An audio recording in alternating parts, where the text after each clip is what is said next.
Hey, everybody, welcome to the Multifamily Legacy Podcast. I'm your host, Corey Peterson. What a wonderful 2018. It is gone, by the way. 2019 is right here. And I want to welcome you in to the new year. And if you are serious, I mean absolute dead serious in living that sunsets and palm trees cash flow life, then guess what? You are in the right place. I promise you. I have spent my entire career in real estate. I've started from scratch. I am nothing to, I'm not too proud of myself. I've worked hard. I've made lots of mistakes. I made a lot of mistakes.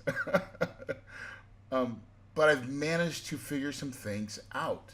And I've managed to do this wonderful thing that I call apartment life and living what I call cash flow life.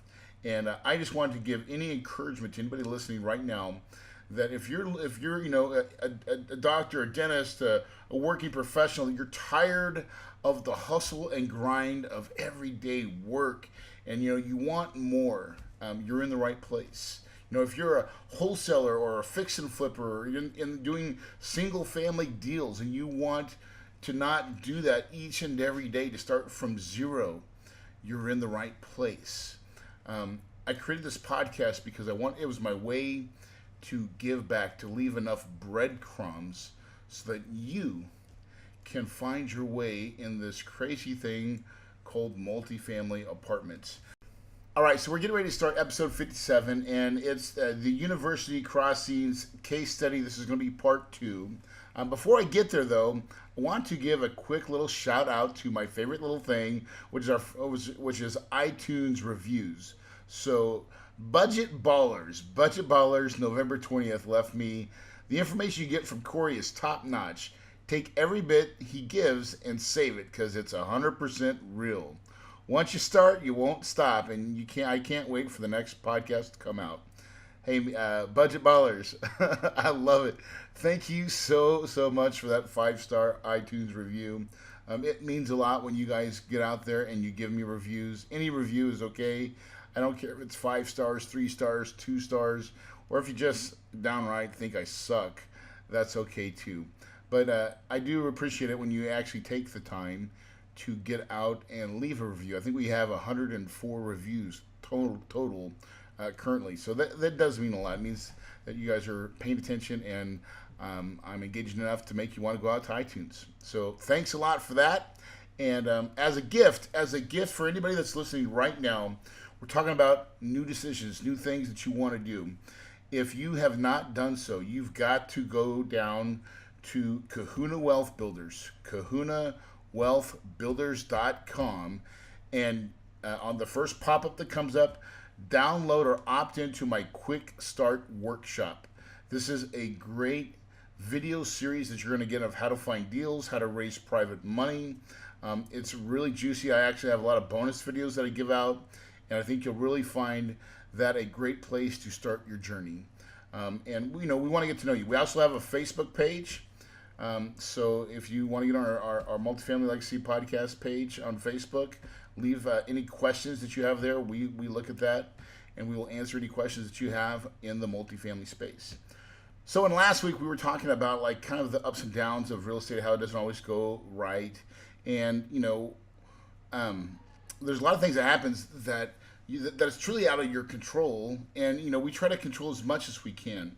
And so on this week's episode, we're actually going to dive in now, actually being under contract, and what happens after you actually sign the dotted line, you get something under contract, and what can happen then. Because just because you get one under contract, you open up escrow, you put your earnest money, you are not out of the woods yet. There is still a lot of moving parts that happen inside a multifamily real estate transaction, and there's lots of ways that it can still get screwed up.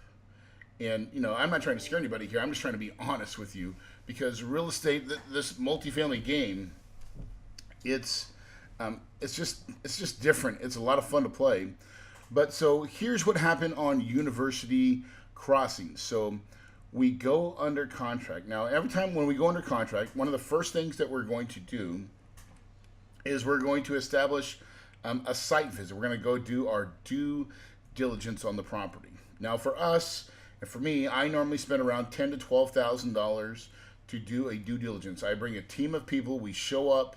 We're there for usually between 3 to 5 days. And what we do is a complete physical inspection. So we're checking all the major things with properties, HVACs, roofing, electrical, plumbing, exterior, roofs, everything. We're just checking everything that could go, all the major systems with a property. And then we're also going inside each and every unit. And we're rating not only just the unit, but the bedrooms and everything else. So like you have if it's a 2-bedroom place, you're going to rate each bedroom, you're going to rate the kitchen, you're going to rate the living area. And, we have ratings from A, B, C, and D, right? D is like they're down, they're not good. And then obviously A is great, B is not bad, C needs needs help. And D, it's down, it needs a lot of work. And so we go into each and every building. So that's one of the steps, right? The other thing that we're doing is a financial due diligence, a financial audit. And so this has more to be with being inside the office and then opening every lease jacket. Now for us, we are paperless. So we want to scan in every item. So we scan in every lease that is on file with the current company. Now, let me back up for just a minute.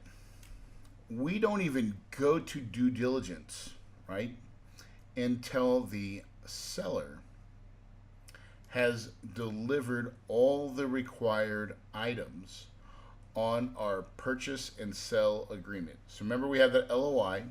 We have our LOI that talks about here's all the things we want, which is like tax records, bank statements, financial records. I mean, we have a big list of items that we are asking the seller to give us.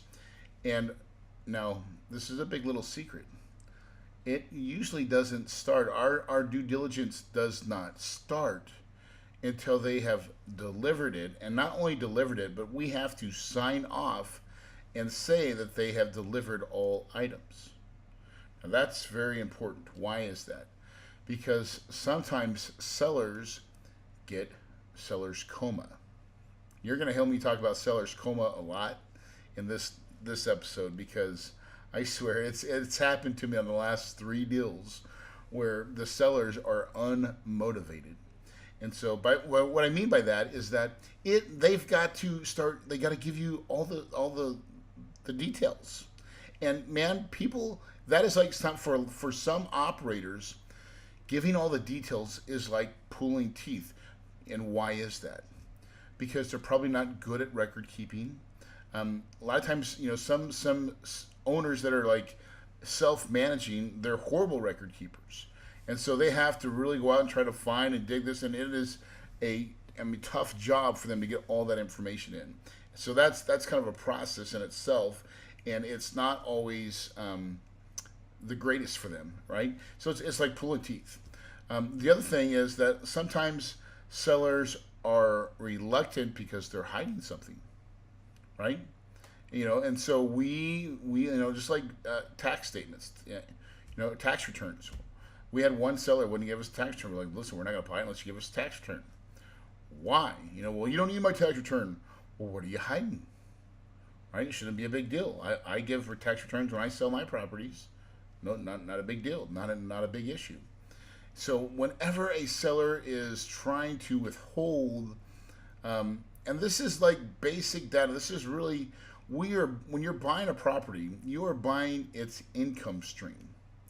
And we are there on due diligence to make sure we understand what we are buying, not only from the physical building, how is the physical property, but also what is the financial health of the property.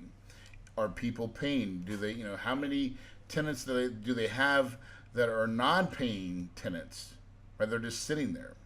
That happens a lot sometimes. So our goal is to really, but we don't even start that due diligence process until they have delivered us a signed statement saying they have delivered it to the best of their ability. Now, sometimes we'll let them slip on a couple of different items if they just can't really find them if they're not that material. But they still have to, and we make them. We don't ever request this, by the way. We are very patient, right? Remember, the whole process, the way we do it, we are very patient buyers. We are not in a rush. I'm already starting to raise capital, so I could use a couple extra days to help me raise capital. I'm in no hurry, right? And so when you got a seller that's dragging, we just let them drag, right? Now, there'll be a point where we're going to probably, if we got most of the items, let's say we have 99, 98%, 90, maybe 97% of the items that we really, really need, we'll go out and actually do the due diligence. So we'll go on site. But guess what? And we are still not in our due diligence period. You know why? The seller has not given us all the items and have not made us sign that document. And so we've went on a property before where we were like 20 days into it. And now we use this as a bargaining chip because a lot of times if you've gotten most of it, we'll set up a time, we'll go do our due diligence. But if they've not signed off on it, the clock has not started. And so you may be able to gain an extra 10, 15, 20 days by not having your clock start. Now, is that worth something? I think it is, right? And so, but we never ask them for it because in our PSAs, our purchase and sales agreements, that's where the verbiage is. It's their job to understand. Their attorney should have said, on this date you have to deliver this. We're not going to say, hey, are you going to give us that paperwork? Get a sign off on it? No, no, we don't do that. We let them just keep on keeping on. And, but that's how you kind of stack the chips in your name, in your favor. So on University Crossings, we go through our due diligence reports process, and we're there. And actually, we're there. I show up with two of my partners that were doing the deal with me, Sean Terry and Corey Boatwright, and they're actually going to be on the next episode, right? So episode 58 will be Sean, maybe it's episode 59, that she'll be on. Corey and Sean they're gonna give their perspective of what happened on our site visit. We had great stories, man, great stories. So we show up there, and first of all, they're in awe, right? Because this is a good deal. It really is. It looks and feels like you have a nice building that's pretty dang new, and then you have this one older building, so you're like, okay, that's the one that we're going to do all the work on. The two buildings that are the newer ones, well maintained, well kept, not a very many bad units. About the only thing that we really had to do was some termite stuff, and it wasn't that bad. But we wanted we had multiple vendors. I remember. So here's what happens on a site visit. It's like a big army shows up, about 10 to 12 people of our team that do our due diligence team. We show up and we got to establish our command center. Now, I love this. Usually it's in some spare room or spare part of an office or an office building. This time we were in the gym, that little small little gym at the office, and so we moved some of the equipment, and then all of a sudden we set up our command tables, and then all of a sudden all the laptops get up, and we go get power and power cords and power strips, and we make sure our Wi-Fi is turned on, and we get rolling, right? And it's kind of a neat thing, and we all get together, and it was like search and destroy, and because we've been doing this for such a long time, everybody kind of knows their job. They know what they're supposed to do. It's like setting up. One guy's getting the cords. One guy's getting the tables.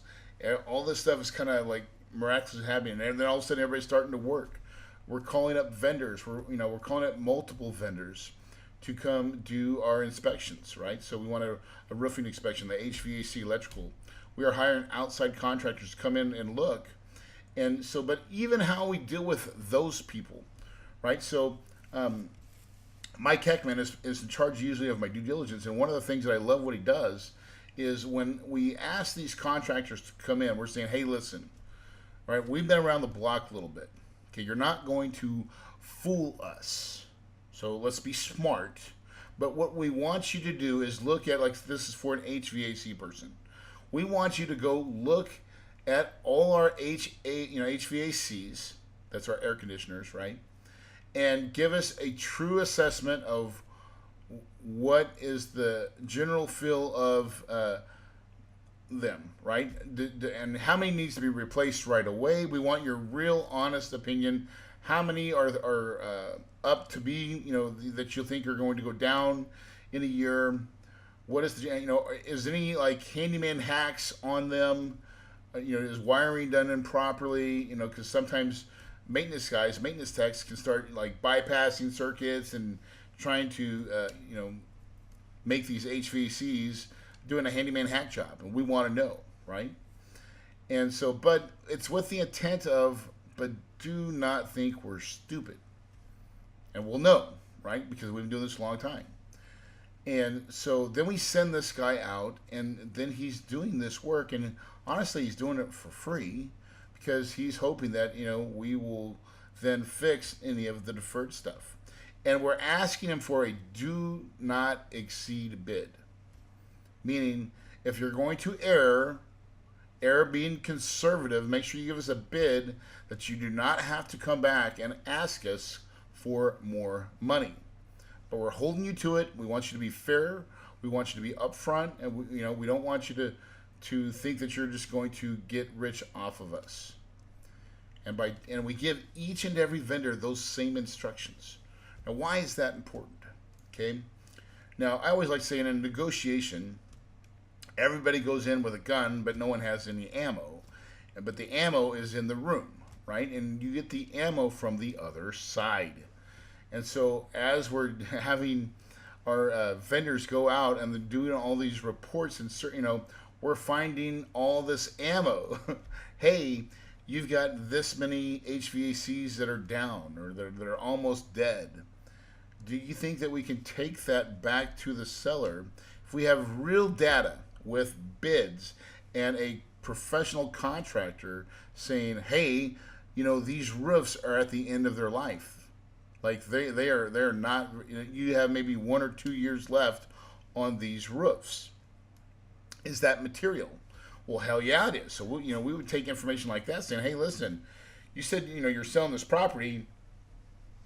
We are under the opinion that you were going to give us a regular, product that doesn't have deferred maintenance. You have a roof that's at the end of its life. You're going to either have to fix it yourself, but we are not going to come into this deal with a $200,000 to $300,000 capex item that you're going to try to sweep under the rug. No. Right? So we'll negotiate. The word for it in multifamily is called retrade. Right? So we're going to retrade those types of items. Okay. So we go through this whole due diligence period, and guess what? The property is shaking out to be a pretty good little property, right? And so we leave the property after I think 4 days. We're there 4 days with, this is going to be a really good asset. I mean, and at this property, University Crossings, I mean, it is absolutely right across the street. You guys heard from the last podcast. It's right across the street. It does not need a whole lot of work except for the one building and a great location. And we're coming away from the due diligence saying, man, this is pretty good. Now, we left the property with it being at around 88 or 89% occupied. Now, in a regular normal transaction, right, you have our 45 calendar days of due diligence, and then we have a 45 calendar day of to close. So that's like 90 days, right?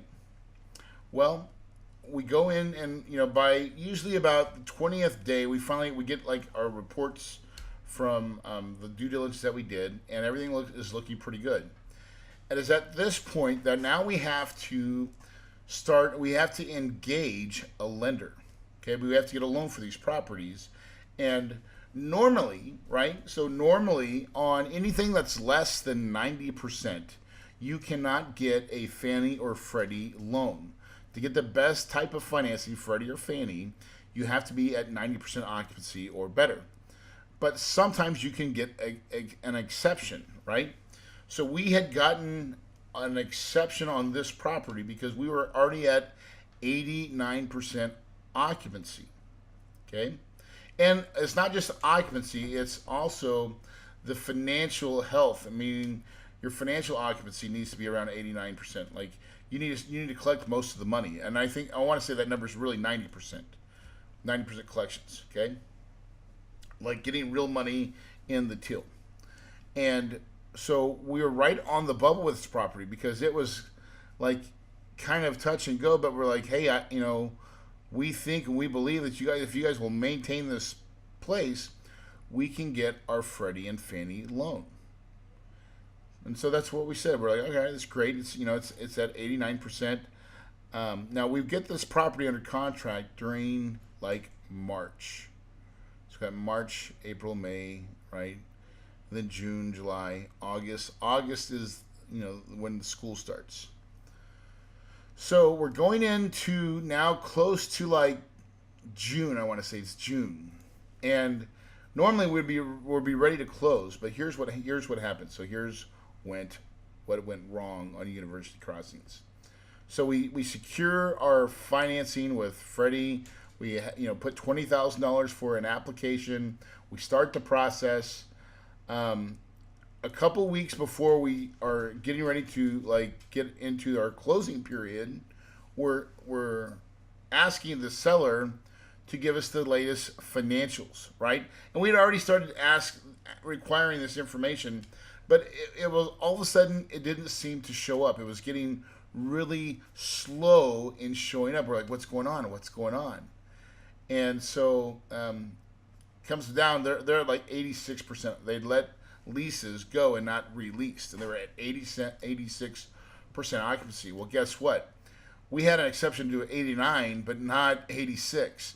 That is now putting our loan in jeopardy. And so we go back to the seller and say, listen, guys, by your guys not keeping the status quo while we're under contract, you've now failed and screwed up our financing for this property. Now, this is not a contingency, but we're still in our due diligence period at this point in time. We're not past our due diligence period, okay? And so we could feel like we had power at this point, and that is we'll call it leverage. We had leverage at this point, and leverage, my friend, is very, very vital to being a good operator, okay? And so in that leverage, what happened was this. The seller was totally willing to give us what we needed. Thank God, because we needed to have an extension. So we asked for an extension on the property. Now, normally, they're not always so happy to give you extensions, right? A lot of times they don't want to give you longer than like the 15 days. We'll give you a 15-day extension. And we had to go to them and really just say, hey, listen, 15 days is not going to do it. What we really need is like, excuse me, is 30 days. You got to give us at least 30 days because we need you to correct the problem, right? We need to get to 80. And so the first step for this deal is like, hey, listen, what we need to do is just get up to 89%. And they're like, yep, we'll get to 89%. That's fine. Well, guess what? They didn't. And I'm telling you, this is where I call seller Coma, right? The seller is checked out. The management staff, they don't care. Sometimes they pull staff away from the property. And now they're great, sweet bad, leasing person is not available or gone or at another property, and like hell in a handbasket is coming to town. And I swear this is like it's happened on the last 3 deals that like seller Coma is real. So now we're in a conundrum because at this point now we're still in kind of our due diligence period. So we come to that point, and they still haven't got it. They have still not gotten the financials correct in order for us to qualify for a loan. At this point, we are now cutting that whole process, and we are now looking at what's called a Bridge To Perm Loan, right? Totally different loan, and you don't have to have 80% or 90% occupancy, or 89, which is what we got the exception for. So, but with that comes, what does it come with, right? It comes with, you got to put in new application fee, right? $24,000, and actually on this one it was like $40,000, and because it's a higher risk loan, and not only that, it's a little bit more expensive. Not only that, it's going to take another full 30 days to get this one done. Oh my gosh. So we're sitting there thinking, oh, this is a problem. Okay. We finally negotiate with the seller. And now, at this point in time, though, now I believe we are past our due diligence phase, right? So we're now hard, and we're up to the point where, like, guys, we're trying to make the argument to the seller saying, this is not our fault, this is your fault. You are not at the same level when we first started, right? And we could probably maybe win or not win that argument. Like, that's not the case. But so here's what happens, right? And I want you guys to pay attention and write this down, at least in your mind, okay? Is that there is no greater, I think, lever sometimes when you now, by the way, let me back up just a minute. I'm not negotiating this stuff, okay? So let you know this, right? As the owner, don't ever try to negotiate with a broker or with a seller, right? It's not the way it's supposed to be done. Use your management company, use somebody else other than you to negotiate on your behalf. Why? Because they are way much more powerful than you are. You need to act as if you're the owner, you're the Don. Okay? You want to sit back in your chair in your office, act like you're the owner.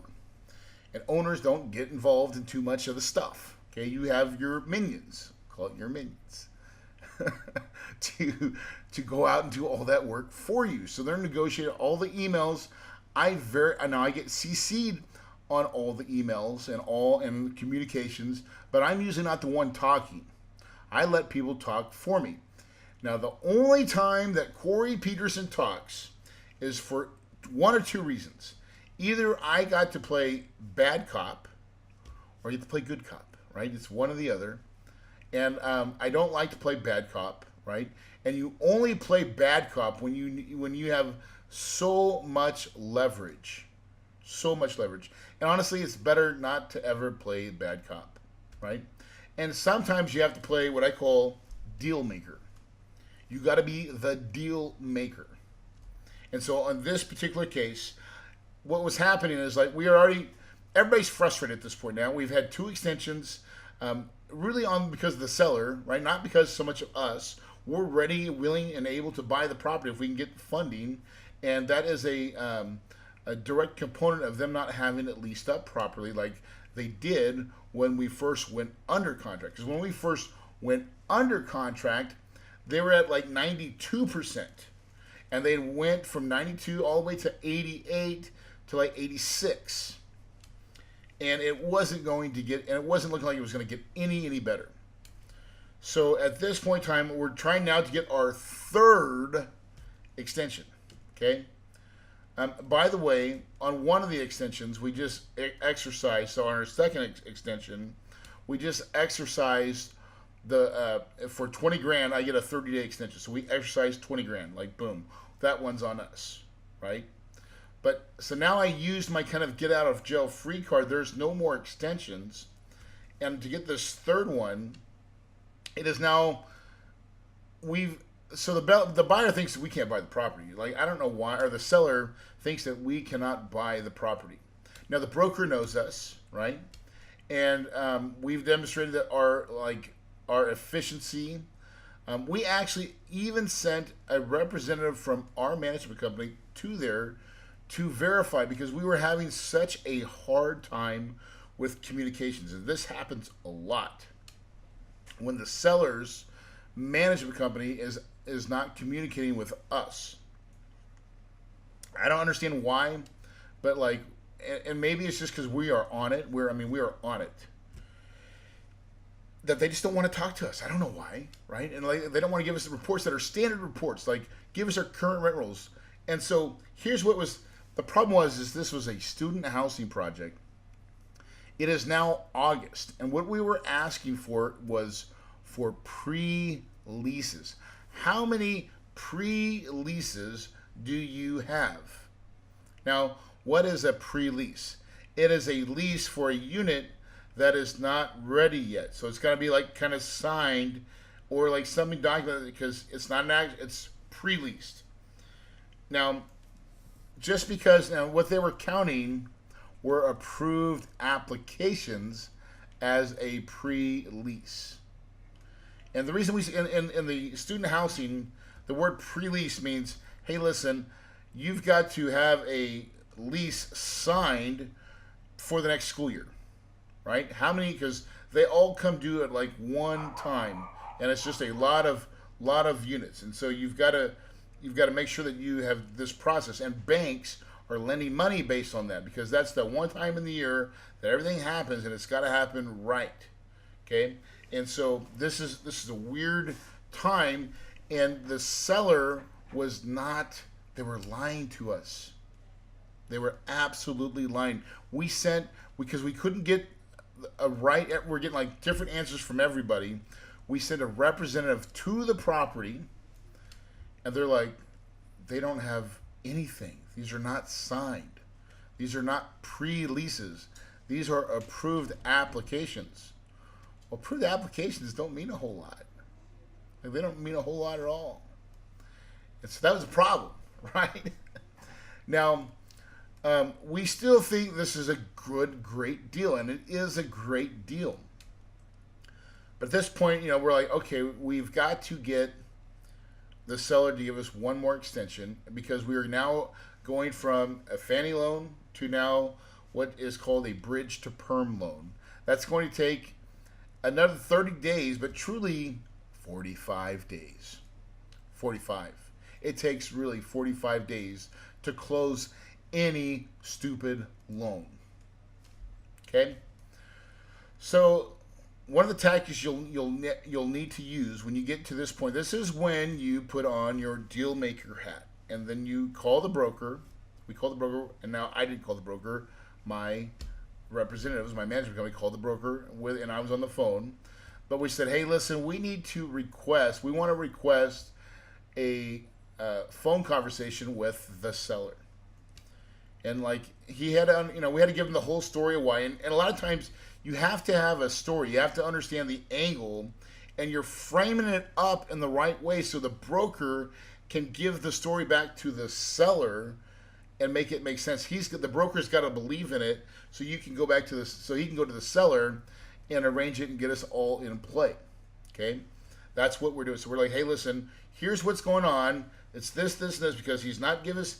They're not releases. Everybody's saying they're leases, but I'm telling you they're not. We've got a person on the ground, and the bank's saying we want this. This is the bank requesting this information, not us, right? And right now you guys are not giving us the information. So we get on the phone, and now here's why. One of the most important things I think to ever say, when I said write this down, is that you've got to communicate to the seller that you want to buy the property. Now, what I did is I said, listen, to the seller, like, listen, I think that you want to sell the property, and I'm telling you right now on this phone that me and my company, we want to purchase your property. We are not trying to find a way to get out of the deal. We want to buy it. And we want you to know that we are in pursuit of trying to buy your property. But we need some help because of this, this, and this, and this, right? We're going to agree to this, right? So one of the things that he was really frustrated with is like, he's like, well, if we let you come in, and because he didn't have all his units rent ready, and the school year was coming upon us, he was planning on having this thing sold to us before the new school year. Well, that wasn't the case because he didn't have it or it was set up right. And so some of that, he had some down units or to make some of these units rent ready to rent up for the new school year. It was going to require him some money to get them rolling. And so he was fair. So he said, hey, listen, we will give you the extension, but we would really like for you guys to give us a $20,000 concession because there's going to be some cost of all the new lease ups. Well, that was easy. So we gave that away. Now, normally you say, Corey, why did you give it away? Because it wasn't your fault. And the truth is, I know it's not our fault, right? But man, I'm telling you, it is a finicky line between sellers and attitudes and posturing, and at the end of the day, we'll make more than 20,000. We're making millions on this property when we're done with it. It's important that we just take it to close and get everybody going in the right direction. So it was an easy show of goodwill to say, yes, we're okay with giving you a credit of $20,000 for the cost. Can we just get all this done? And so we get the extension, right? Get the extension. Everything's going pretty well, except now here comes the curveball. Okay. Everything in our powers and the seller's powers, we are both on the same page. We have the right loan in place. Everything was looking good in our opinion, except for a week before we're ready to close, and we have all the money raised, all the money's in the bank, and then the lender says, guys, we have a problem.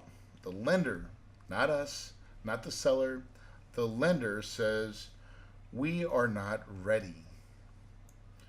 What do you mean we're not ready? We've had we had more than 45 days on this property with this current lender. And it was like, what in the world is going on? We'd already knew that we probably needed 45 days, so we had started negotiation before we were, at the end of our last extension. So we had about 15 days left, and we knew that we weren't going to be able to hit the mark. So we started negotiating then instead of waiting until the very end. So we weren't trying to throw surprises or grenades. So we get to this property, or we're getting to this point now. Now everybody's just like, what in the heck's going on? Again, when these types of problems happen, it's critical to have a story, right? And so now we have to go back to the broker again. But before we go to the broker, what do?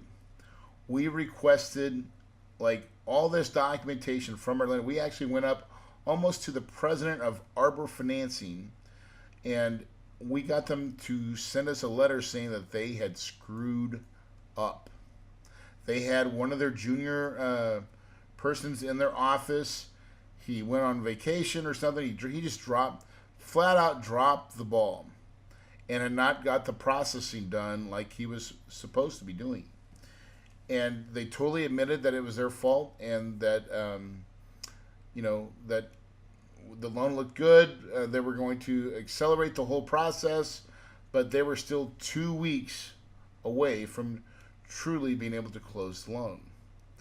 Now, that 2 weeks seems like an eternity to a seller who is now, at this point, counting his money. And so we have to go back to the broker, and we provide all this information, all this data, say, guys, listen, this is not us, right? And again, it still takes another phone call with the seller and with us. And now, at this point, understand where the leverage is at. It is not in Corey Peterson's favor, okay? we are screwed here. Okay, at this point, we have maybe $250,000 of earnest money that is hard. Okay, meaning we cannot get it back. We could try to, but the chances of that probably really happening very slim. And we are 2 weeks away from supposed to be closing, but we're not going to be able to close because the lender needs more time. They're saying they still need 2 weeks after what we're at, right? Because they had truly, someone had fell asleep at the wheel. Don't even ask me how that happens. And so, I'm sorry, and we're a week away from closing, right? This is when all this is happening. And it's like, oh my gosh, what do you mean? Like, are you kidding me? Get on the call with the seller. We explain everything. It's like, listen, this is not in our control, right? You know Arbor. You know, right now they're having problems with their processors. And it just so happened that the seller was buying another property and was having problems with Arbor 2. Praise God. Because truly, what if we didn't close on the day that we're going to say that we're going to close, right? The seller has the full right to say, I'm walking away and give me all the earnest money. They didn't close when the contract said they were going to close. And even though it wasn't our fault, it was our lender's fault, there is no out. So, like, it's important to make sure you've got good players on your team. And even then, it can still go sideways, okay? So, at the end of the day, he finally agrees. He gives us our 2 weeks extension. And guess what? We own another wonderful multifamily property called University Crossings in Columbus, Georgia. Great asset, and it now is starting to produce cash flow, right?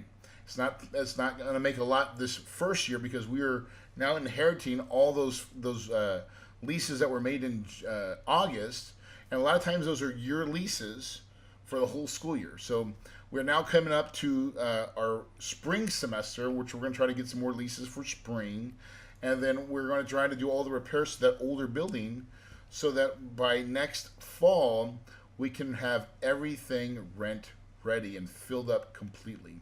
And not only that, at least we'll get to that 90% threshold where we'll get our full leasing Fannie loan that we need that will give us a better rate and will give us interest only and will give us a long-term loan as well for 15 years. And that's what we're looking for.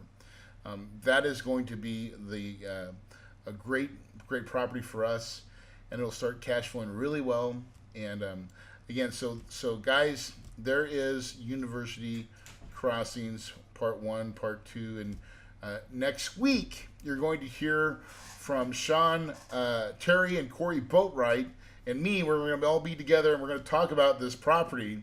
And I think you're going to find it's a really neat episode. So it's a lot of fun, and telling some of the stories that they saw, because that was one of their first really big multifamily deals, and I brought them in to come from the very beginning with me on that property journey, because they wanted to learn how I do the multifamily thing. So I thought it was really educational. Hopefully, this series has been really educational for you. So with that said, we're going to end this part 2.